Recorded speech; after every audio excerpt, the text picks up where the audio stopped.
Sa ngalan po ng pinuno ng tanggapan ng Taga-Usig, City Prosecutor's Office, binabati ko po kayong lahat ng napakagandang umaga. Good morning po. Pero espesyal ko po sanang babatiin ang ating ama ng lungsod ng Maynila, ang kagalang-galang na Francisco Isko Moreno Dumagoso, sir.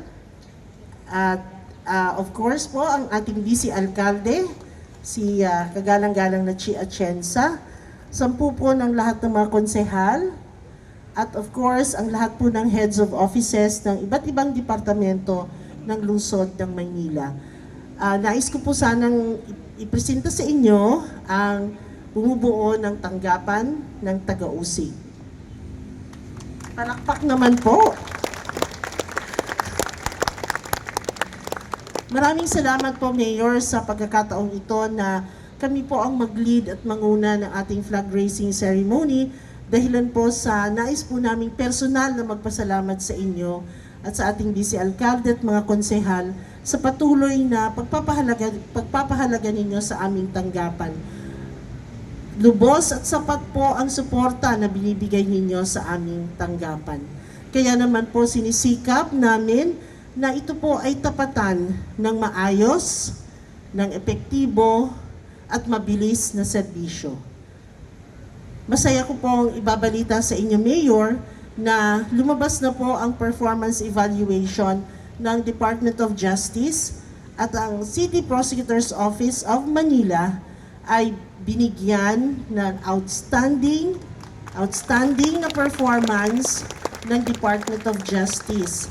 At ito po ay ang 5.0 grade na pinakamataas na binibigay sa isang opisina na nakakapagbigay ng mataas na disposition rate. So, our office was able to resolve 57,354 cases or 100% disposition rate. Sa prosecution success naman po sa court, we have a total of 10,612 convictions or 91.55 prosecution success rate. Kasama po namin dito ang indispensable cooperation ng Manila Police District. Nandito po ba sila? Sa pamumuno ng District Director, Police Brigadier General Arnold E. Abad at ang kanyang command group. Nais din naming batiin ang mga station commanders ng stations 1 to 14. And of course, gusto po namin ibalita sa inyo, Mayor, na we have successfully, together with the Manila Police District at sa suporta din ng local government, we were able to train at least 300 Manila Police officers. Ito po ay consisting of those in the higher level, supervisory positions, investigators, and law and operatives. Ang pagpapatupad po ng case build-up policy, ito po ay bagong policy ng Department of Justice, ay nagpapalakas po ng coordination, communication at collaboration ng Prosecutor's Office at ng Manila Police District. Kaya maraming salamat, Mayor, dahil sa suporta na binibigay ninyo sa ating mga kapulisan, sila po ay nakakapagbigay sa amin, nakakapag-refer ng evidence-based, maayos at in accordance with the human rights policy in the investigation and prosecution of criminal cases. Maraming salamat, Mayor. And of course, gusto ko rin po sanang pasalamatan kayo, Mayor, dahilan sa napaka-efficient na empleyado or mga employees po ng ating local government na naitalaga ninyo sa aming opisina. Palakpakan po natin ang staff ng local government na nakatalaga sa aming opisina.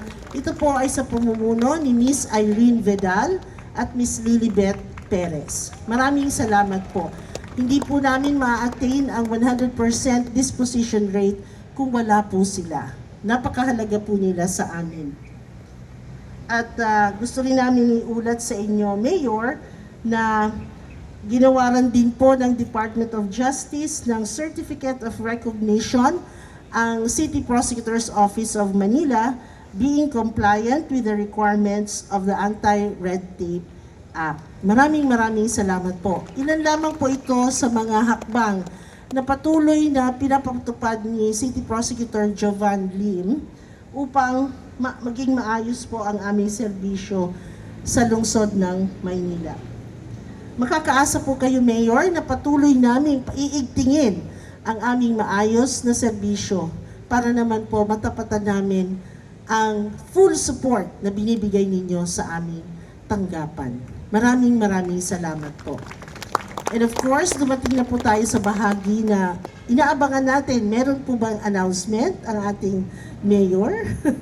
Ito po ang pinaka-inaabangan ng lahat na bahagi ng ating programa.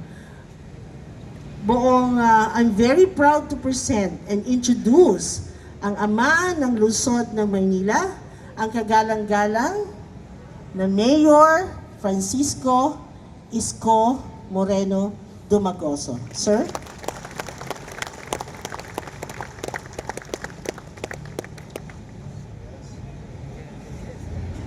Maraming salamat po, ma'am. Palakpakan natin ang ating mga taga-usig.